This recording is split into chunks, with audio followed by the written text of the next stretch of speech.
সুপ্রভাত বন্ধুরা, কেমন আছো তোমরা সবাই? সঙ্গীতাস ব্লগের আরও একটি নতুন ভিডিওতে তোমাদের সকলকে জানাই অনেক স্বাগতম। আশা করছি তোমরা সবাই খুব ভালো আছো, সুস্থ আছো, আর আমরাও বেশ ভালো আছি। সিকিমের রানীবনে আজ ছিল আমাদের দ্বিতীয় দিনের সকাল।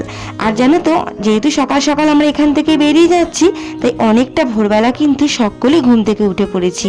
আর উঠেই ব্রাশ করে নিয়ে 1 কাপ করে চা আর বিস্কুট খেয়ে নিয়েছি। তারপরে আমরা স্নান টান সেরে নিয়েছি, দিয়ে জামা কাপড় পরে একেবারে রেডি হয়ে নিয়েছি। আর তারপরে সমস্ত মালপত্রগুলো নিচে নামিয়ে নিয়ে যাব, গিয়ে ওখানে জলখাবার সেরে তারপরে আমাদের গাড়ি আসবে, আমরা বেরিয়ে যাব। আর জানো তো, তোমাদের এই আমরা যে ঘরগুলোয় ছিলাম সেই ঘরের ভিতরটা তো তোমাদের দেখানো হয়নি, তাই ভাবলাম আজ সকালেই তোমাদের সাথে সেটা শেয়ার করি। তো এদিকে দেখো, হোমস্টের ভিতরগুলো ঘরগুলো কিন্তু ভীষণ ঝাঁতকতকে পরিষ্কার পরিচ্ছন্ন ছিল। আর এদিকে 2টো বেড ছিল আর একটা ওয়ার্ড্রবও ছিল। আর একদিকে আমাদের সাজগোজ করার জন্য কিন্তু একটা আয়নাও ছিল, আর তার পাশে ছিল বাথরুম। আর এইদিকে দেখো, জানলার পর্দা সরালেই কিন্তু বাইরের যে ভিউটা আছে সরাসরি কিন্তু দেখা যাচ্ছে।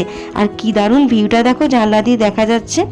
আর জানো তো, সকালবেলা ঘুম চোখ খুলেই পর্দা সরিয়ে এরকম এত সুন্দর ভিউটা দেখতে কিন্তু দারুণ লাগে। আর তারপরে দেখো, আমরা সকলে কিন্তু ব্যাগপত্র নিয়ে নিচে চলে এসেছি।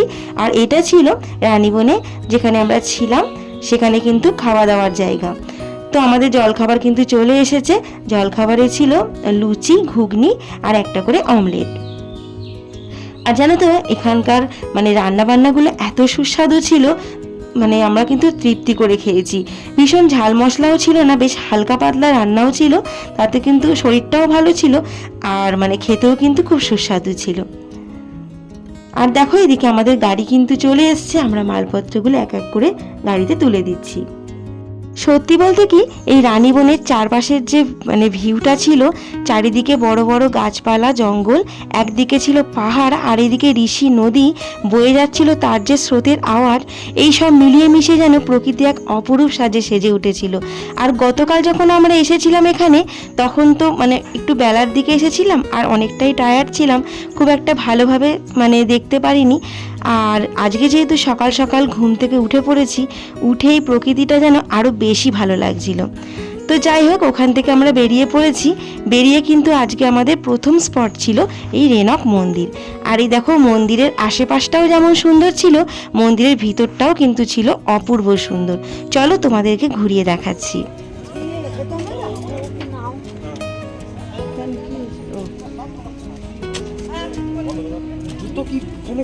ওখানে খুলতে বললো।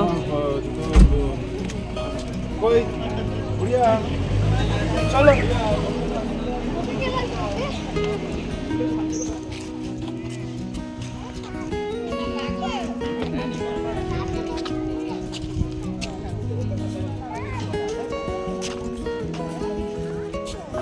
আর এই তো দেখো, আমরা কিন্তু সকলেই নেমে পড়েছি মন্দিরের ভিতরটা আর মন্দিরের চারিপাশটা ঘুরে দেখব বলে। আর মন্দিরের চারিপাশে এত সুন্দর আবহাওয়া ছিল, আর ভীষণ শান্ত পরিবেশ, আর ছিল পরিষ্কার পরিচ্ছন্ন। আর দেখো, চারিপাশে অনেক ফুল গাছ কিন্তু লাগানো ছিল। আর তার মধ্যে দেখো, এই ফুল গাছটা ছিল কিন্তু খুব সুন্দর। ফুলগুলো দেখতে ছিল অনেকটা গোলাপ ফুলের মতন, আর রংটা ছিল কিন্তু টকটকে লাল। কি দারুণ দেখতে দেখো। আর পাহাড়ি ফুলগুলো কিন্তু দেখতে ভারী সুন্দর হয়, আর বিভিন্ন রকমের কালারের হয়, তো দেখতে কিন্তু খুব ভালো লাগে। আর এই তো দেখো, মন্দিরের ভিতর কিন্তু আমরা প্রবেশ করে ফেলেছি। আর দেখো, মন্দিরের ভিতরে ছিল একটা বড় গণেশ ঠাকুরের মূর্তি। আর মন্দিরের গায়ে গায়ে অনেক রকমের ঠাকুরের মূর্তিও কিন্তু ছিল।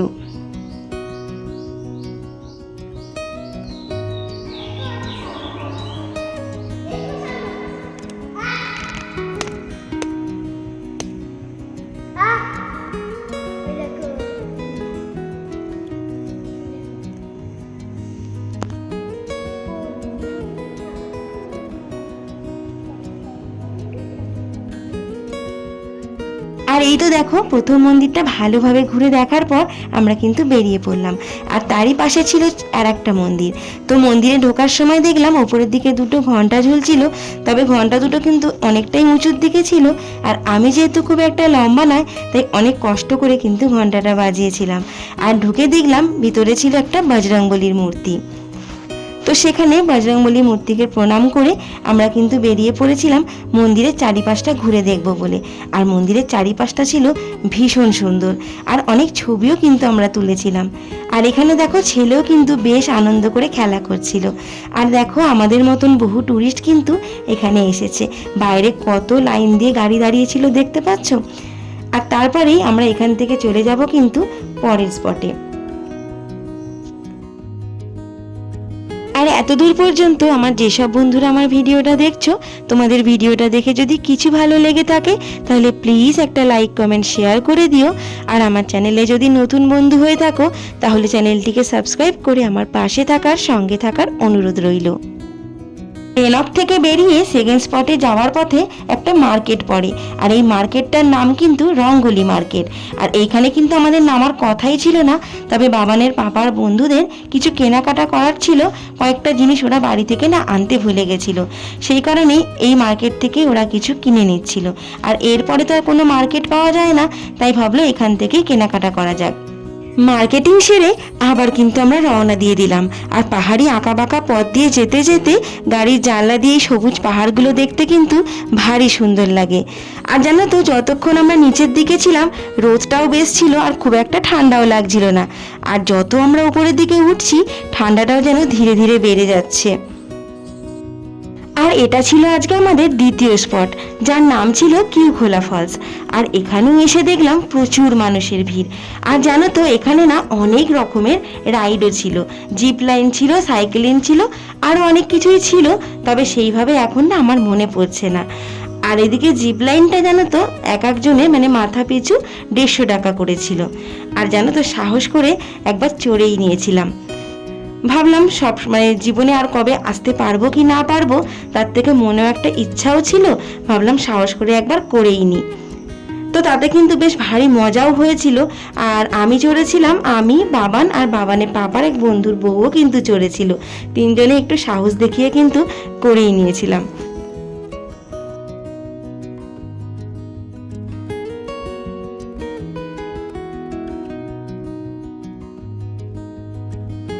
জিপলাইন চড়ার আগে ভাবলাম নিচের দিকে চারিপাশটাকে ভালোভাবে ঘুরে দেখে নিই, তারপরে যাব জিপলাইন চড়তে। তো দেখো আমরা কিন্তু ওপরের দিকে উঠে পড়েছি, আর অনেকটাই কিন্তু উঁচুতে উঠতে হয়েছিল জিপলাইন করার জন্য।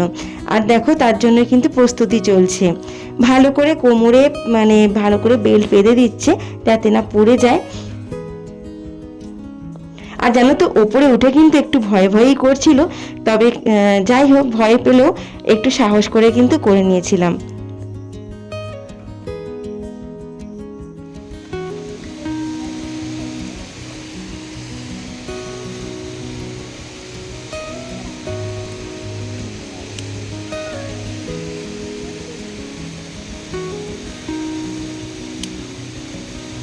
কিছু বলো, কিছু বলো।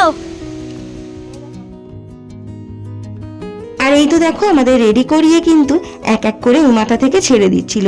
দু মাথায় দুজন দাঁড়িয়েছিল, এক মাথা থেকে একজন ছেড়ে দিচ্ছে আর একজন কিন্তু অপর দিকে ধরে নিচ্ছিল। প্রথমে যে ভয়টা পাচ্ছিলাম, আর যখন এদিকে আমাদের ছেড়ে দিল আস্তে আস্তে আসছিলাম, তখন কিন্তু আর সেই ভয়টাই একদমই পাচ্ছিলাম না। তারপর দেখো এখান থেকে আমরা বেরিয়ে যাচ্ছিলাম তৃতীয় স্পটের দিকে। আর দেখো তৃতীয় স্পটের দিকে যাওয়ার পথে কিন্তু ঘটলো এক বিপত্তি বলতে কি বলতো, রাস্তায় তো কাজ চলছিল, আর এই যে লরিটা করে মানে অনেক মাটি যে কেটে কেটে ফেলছে সেইগুলো কিন্তু লরি করে যাচ্ছিল। তো সেই কারণে আমাদের গাড়িটা কিন্তু অনেকক্ষণই দাঁড়িয়েছিল। আর পাহাড়ি রাস্তাগুলো যেহেতু খুব একটা চওড়া হয় না, সেই কারণে কিন্তু যাতায়াতের অসুবিধাই হচ্ছিল। তো এই লরিটা বেরিয়ে যাওয়ার পর আমরা কিন্তু আবার রওনা দিলাম। আর এই পথ দিয়ে যখন যাচ্ছিলাম আমাদের দুপাশে কিন্তু ছিল সারিবদ্ধভাবে দাঁড়িয়ে থাকা বড় বড় পাইন গাছ, চারিদিকটা একেবারে ঘন জঙ্গল, পাইন গাছের জঙ্গল। আর এই তার মাঝখান দিয়েই কিন্তু আমরা ছুটে যাচ্ছিলাম। আর যেহেতু আমরা প্রায় অনেকটা ওপর দিকে উঠে গেছি, তাই সেই কারণে ঠান্ডাটাও কিন্তু প্রচুর পড়েছিল, কারণ ওপরের দিকে দেখো একদমই কিন্তু রোদ্দুর নেই। আর দেখো চারিপাশটা দেখলে বুঝতে পারবে ফাঁকা জায়গাগুলোতে সাদা হয়ে রয়েছে, ওপরের দিকে কিন্তু প্রচুর কুয়াশা।